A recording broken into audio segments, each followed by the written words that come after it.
Oi, pessoal, boa tarde, tudo bem? Primeiro, obrigado aí pela presença.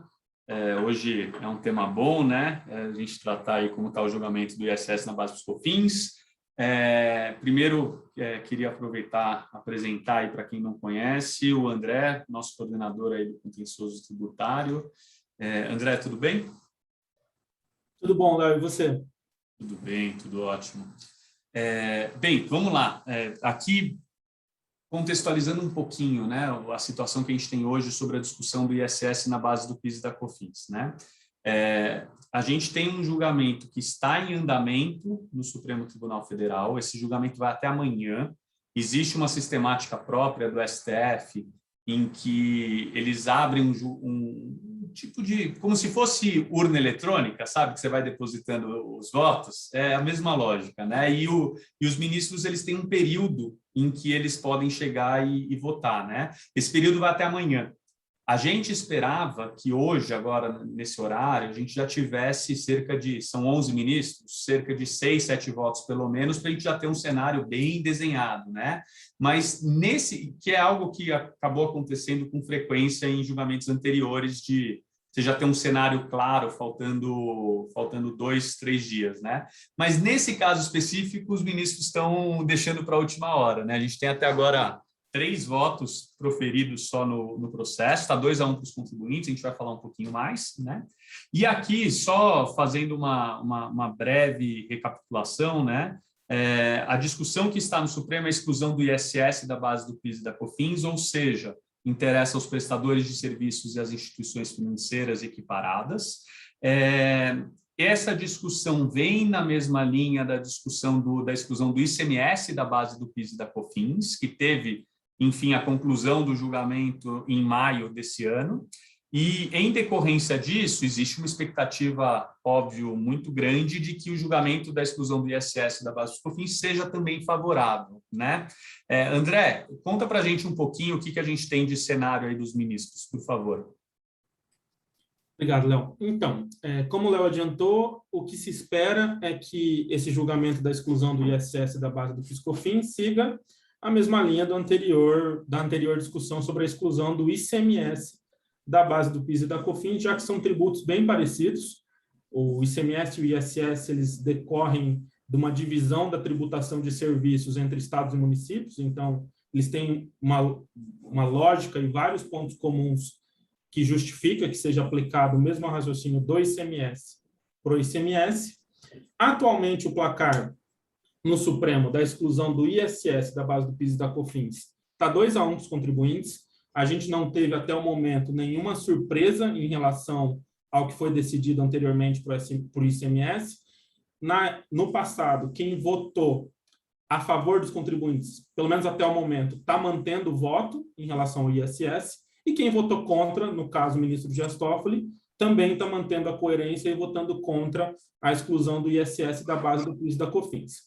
Se a gente for pegar o raciocínio dos ministros que estão no Supremo e que eles aplicaram no julgamento da exclusão do ICMS da base do PIS e da COFINS e for replicar para a exclusão do ISS, a expectativa é boa. Dá para presumir que a gente vai ter um placar de 6-4 favorável aos contribuintes, porque no atual momento a Corte tem 10 ministros, né? Uma vaga está em aberto, que é a vaga deixada pelo ministro Marco Aurélio. Então, a expectativa é boa e tudo indica que, eventualmente, amanhã no meio da tarde, a gente já tem um cenário mais claro da votação e, se Deus quiser, o resultado vai ser favorável aos contribuintes. Léo, se você quiser comentar um pouquinho sobre a questão da modulação de efeitos e por que é importante discutir esse tema no judiciário? Claro. Só um pouquinho antes disso, né? É importante, entrando um pouco no mérito da discussão, não existe um motivo para você entender que o ICMS pode ser excluído da base do PIS e da COFINS e o ISS não, né? Então, do ponto de vista jurídico, seria um grande contrassenso haver uma decisão do Supremo que não permitisse a exclusão do ISS da base do PIS e da COFINS, né? Isso que não estamos nem entrando no mérito de uma violação natural de isonomia de os prestadores de serviço terem uma tributação majorada em comparação com as empresas comerciais e industriais, né?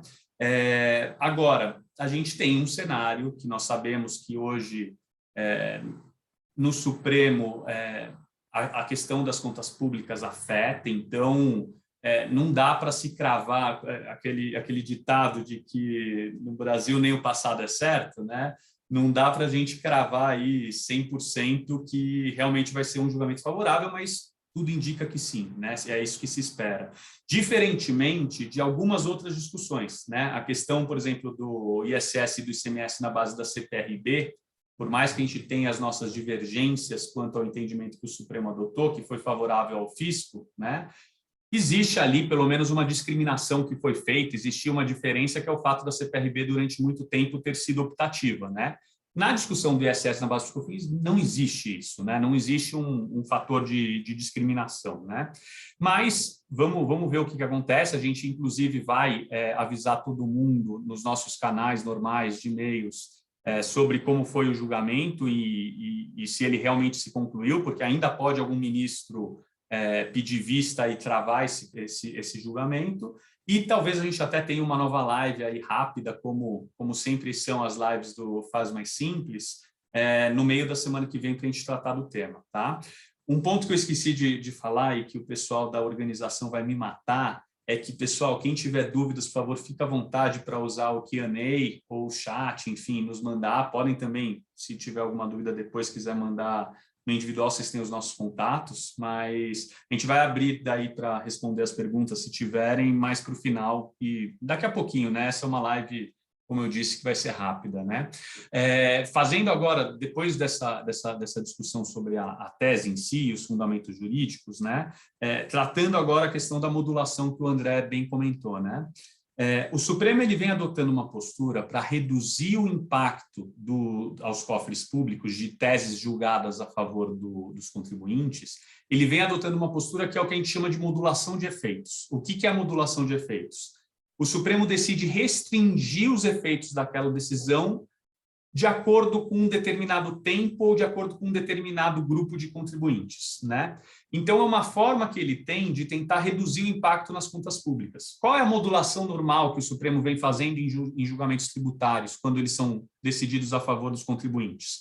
O Supremo define que quem entrou com a ação, seja até o momento do julgamento, seja até a publicação da ata, seja até a publicação do acórdão do julgamento, enfim, existem algumas divergências quanto à data de corte, mas quem entrou com a ação antes do julgamento tem o direito de recuperar o passado, e quem entrou com a ação depois do julgamento, ou depois da publicação da ata, ou depois da publicação do acórdão, não pode recuperar o passado, né? Por isso que houve uma leva aí nos últimos dias, na semana passada e agora nesses últimos dias, de diversos contribuintes entrando com ações individuais para pedir a exclusão do ISS da base dos COFINS, porque no final acaba praticamente atuando como um seguro, né? É você ter uma chance maior e uma maior probabilidade, né, de conseguir recuperar o passado em sendo o julgamento favorável aos contribuintes, que é o que todo mundo espera, né? Então, de um modo geral, isso que justifica essa leva de ações recentes que foram ajuizadas, e se eventualmente ainda tiver alguém que não ajuizou a ação, precisa correr, entrar com a ação para ontem, né, hoje, no máximo, amanhã de manhã, enfim, para tentar se proteger ainda, né? Isso é bastante importante, porque às vezes um movimento, uma diferença de alguns dias de data de ajuizamento da ação vai significar todo o passado, 5 anos com valores com Selic que você não vai poder recuperar, né? Um ponto importante que daí eu peço para o André comentar é o seguinte: André, explica para a gente o que acontece a partir do julgamento do Supremo. Vamos dizer que amanhã o julgamento é favorável e decide-se que o ISS não deve compor a base do PIS e da COFINS. O pessoal já pode utilizar o crédito, não pode? Como que funciona? Por favor. Perfeito, Léo. Então, quando a gente está falando de cobrança de tributo inconstitucional, se não tiver modulação de efeitos, a regra é que a cobrança inconstitucional do tributo é inconstitucional pelo menos pelos últimos 5 anos, porque esse é o prazo de prescrição, de repetição e de devolução de tributos pagos indevidamente. Então, amanhã, por exemplo, saiu a decisão favorável aos contribuintes. Quem tem ação judicial, o que vai acontecer? a decisão do Supremo favorável obrigatoriamente vai ter que ser reproduzida nos casos concretos individuais das pessoas. E aí, se não tiver modulação de efeitos, como é que vai ser essa reprodução?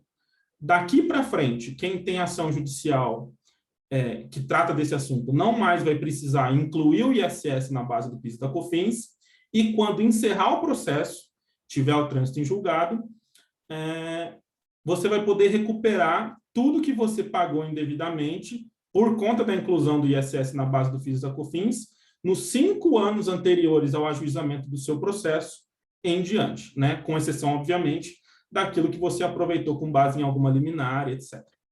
Esse é o cenário para quem tem ação judicial. E para quem não tem, como é que fica? A decisão do Supremo, pelo tipo de processo em que ela é proferida, ela não vale para todo mundo de maneira automática. A Fazenda Nacional ela precisa analisar a decisão do Supremo, aí quem faz isso é a PGFN, ver se ela não vai tentar recorrer ou nada do gênero. Se ela, vamos dizer assim, concordar com a decisão do Supremo ou achar que não tem cabimento recorrer, ela vai emitir um parecer dizendo que ela, entre aspas, se submete à vontade do Supremo e não vai mais discutir esse tema no judiciário. Feito isso, tem 2 reflexos. O reflexo é, quem tem processo, a PGFN vai apresentar uma petição desistindo da discussão de defender o lado dela, vamos dizer assim. E isso faz com que os processos se encerrem mais rápido, e aí quem tem crédito do passado para recuperar, consegue recuperar mais rápido. Para quem não tem ação judicial, a tendência é que esse parecer da PGFN, quando ele vem, ele ser respeitado pela Receita. E aí acontece, por exemplo, de se você tiver uma autuação em discussão no CARF ou nas delegacias da Receita Federal sobre esse tema, que a Receita Federal e o CARF respeitem a decisão do Supremo e cancelem os débitos, por exemplo. Mas esse segundo passo, para quem não tem ação judicial, só vem depois de uma concordância expressa da PGFN e da Receita. O efeito mais automático da decisão do Supremo, vamos dizer assim, mais visível rapidamente, ele só se opera para quem já tem ação judicial, porque aí o tribunal, quando for analisar qualquer tipo de recurso sobre essa matéria, ele é obrigado a repetir a decisão do STF. Então, a gente tem esses 2 cenários diferentes, né, com base na situação de com base em que pé está cada discussão, né? Para quem já discute em juízo, o cenário é um. Para quem já discute em juízo, para quem não discute em juízo e resolveu, por exemplo, acreditando na tese, na decisão do Supremo, já tomar o crédito sem ação judicial, o cenário é outro. E é por isso, inclusive, que a gente recomenda sempre, nesse tipo de situação em que não há uma jurisprudência pacífica sobre esses temas, para que se entre com uma ação judicial, porque, como o Léo bem comentou, o passado é incerto no Brasil. Então, pode ser que amanhã venha uma decisão desfavorável, a gente não sabe. E aí isso pode gerar algum reflexo negativo para quem resolveu tomar o crédito sem ação judicial. Então, daí que vem a importância de se for esse o perfil da empresa, né, sendo esse o perfil da empresa, adotar uma postura mais conservadora e discutir os temas em juízo antes de eventual tomada de crédito na esfera administrativa, digamos assim. Léo, você ia, inclusive, comentar de uma outra tese que está para ser julgada relacionada com esse tema, né? Aqui, eu só vou fazer antes um último gancho. O que eu acho que é importante que as empresas que possuem a discussão do ISS na base dos COFINS comecem a fazer a partir de segunda-feira, em se confirmando um julgamento favorável do Supremo, né? Inclusive, enquanto o André estava aqui comentando, eu só dei uma atualizada rápido, continua 2-1 para os contribuintes, tá? Em se confirmando o julgamento favorável, como o André bem disse, a gente tem que esperar o término do processo individual, tem alguma série de passos que tem que ser adotados, como o parecer da Procuradoria, a Procuradoria parar de discutir o caso, né? Mas o mais importante é levantar documentos e números para estar preparado já em relação ao valor do crédito para quando esse processo se encerrar, né? Quando esse processo se encerra, você tem, normalmente, a sua forma de recuperação do crédito, felizmente, não é via precatório, que é muito demorado, acaba sendo por compensação administrativa, né? Então, você tem alguns procedimentos que você tem que fazer, mas costumam ser procedimentos bem mais rápidos, né? A partir do momento que você tem um trânsito em julgado de uma ação, encerramento de um processo, em cerca de 3 meses, se você já tiver com tudo muito organizado, você já consegue começar a compensar esse crédito, né? Mas para isso você precisa ter um número e, naturalmente, na hora que você vai levantando essas informações, surgem dúvidas. Cada um tem alguma peculiaridade, ou não tem um documento, ou tem dúvidas, tem que fazer a apuração dessa forma ou daquela. Então, é um procedimento que costuma gerar alguns debates entre a empresa e os seus assessores jurídicos, né? Então, quem não tiver esse levantamento, na segunda-feira, tendo a confirmação de um julgamento favorável do Supremo, que é o que nós esperamos e o mercado, de um modo geral, espera, né? Já vale a pena começar a olhar isso, porque passa a ser totalmente vinculado com o tempo que você vai demorar para poder recuperar esse crédito administrativamente lá na frente, né? E lembrando que quem entrou com ação judicial vai retroagir 5 anos a contar do ajuizamento da ação. Então, a gente tem clientes, por exemplo, que entraram com essa ação em 2015, todos os valores acumulados desde 2010 vão poder ser recuperados com o Selic, né? E um último ponto também importante é dar uma olhadinha se teve algum momento em que a empresa resolveu utilizar essa decisão provisória que ela deve ter tido no seu processo individual, né? Todos os tribunais hoje são favoráveis à tese, então, de um modo geral, quem discute ISS na base do PIS/COFINS possui uma decisão favorável. Existem empresas que resolveram aproveitar isso provisoriamente, existem empresas mais conservadoras que deixaram isso sem nenhuma mudança nas suas apurações e que estão deixando, digamos, formar uma poupança, né? Formar um valor total do crédito para depois recuperar. Então, isso precisa consultar também, para saber se em algum momento você já tiver utilizado aquela decisão favorável, isso naturalmente não vai te gerar um crédito para você recuperar, né? Você já teve o benefício econômico daquilo. E aí, dependendo de como for esse julgamento, ele tendo o encerramento aí amanhã e sendo favorável, que é a expectativa, vai passar a ter uma outra expectativa que muitos contribuintes já discutem e outros ainda deixaram em compasso de espera, que foi a ação que o André comentou, que é a exclusão do PIS e COFINS da própria base, né? Por conta dessa maluquice do nosso sistema tributário, né? A forma de apuração que você tem do PIS e COFINS, tanto no regime cumulativo quanto no não cumulativo, ela acaba você acaba tendo incidência deles sobre eles mesmos, né? E em decorrência disso, em decorrência do entendimento do Supremo de que o ICMS não deve compor a base do PIS e da COFINS porque não configura a receita, pela lógica também você tem uma técnica de cálculo que faz com que você acabe tributando o PIS/COFINS por ele mesmo, também não deveria ser aceita, né? Então, essa é uma tese que também tem muita gente discutindo, porque, diferentemente do ISS na base dos COFINS, que é interessante para prestadores de serviços financeiras equiparadas, quando a gente fala no PIS/COFINS na própria base, pega todo mundo, né? Pega as empresas comerciais e industriais também, né? Então, daí a expectativa vai ser ver quando eles vão colocar em pauta e se eles vão manter a jurisprudência do Supremo de modo a também concordar com a exclusão do PIS e COFINS da própria base, né? Bem, cenas dos próximos capítulos, ainda temos águas a rolar por aí, né? A gente está vendo a história de que nem o passado é certo, a gente está vendo na prática, na questão do ICMS na base do PIS e da COFINS, né? Depois de, em maio, ter tido uma decisão definitiva do Supremo, inclusive com críticas à União Federal pelo fato de ter mantido a litigância em relação àquele assunto, né? Agora tem boatos aí, que vai vir talvez algum movimento da Receita Federal mais litigioso e tendencioso, né? Então, precisa ficar atento, precisa estar muito alinhado aí cada empresa com seus assessores jurídicos para conseguir direcionar essas oportunidades da melhor forma possível e com o menor risco, né? Então, é isso. A gente fica aqui à disposição, se alguém tiver alguma dúvida pelo Q&A, fiquem à vontade, ou depois também é só nos mandar uma mensagem. E vamos acompanhar aí esse término de julgamento, que a gente espera que seja favorável. A gente vai depois, já assim que tiver essa notícia, comunicar a todos e, eventualmente, talvez fazer mais uma edição do Faz Mais Simples na semana que vem, tá bom? André, obrigado. E a todos, queria agradecer a presença aí, sempre muito bom ter a presença de vocês e também ver diversos amigos, parceiros, clientes aí quando a gente dá uma olhada na lista de participantes. Obrigado, André. Obrigado, gente. Obrigado pela presença. Foi um prazer falar desse tema com vocês. Se alguém tiver alguma dúvida... A gente espera um minutinho aqui, senão encerra-se por hoje, daí vamos voltar a acompanhar o plenário lá do Supremo virtual para ter novidades aí. Mas torcemos que tenhamos uma boa notícia amanhã, né? Bem, tá bom. Obrigado, pessoal. Até mais. Obrigadão. Tchau, tchau.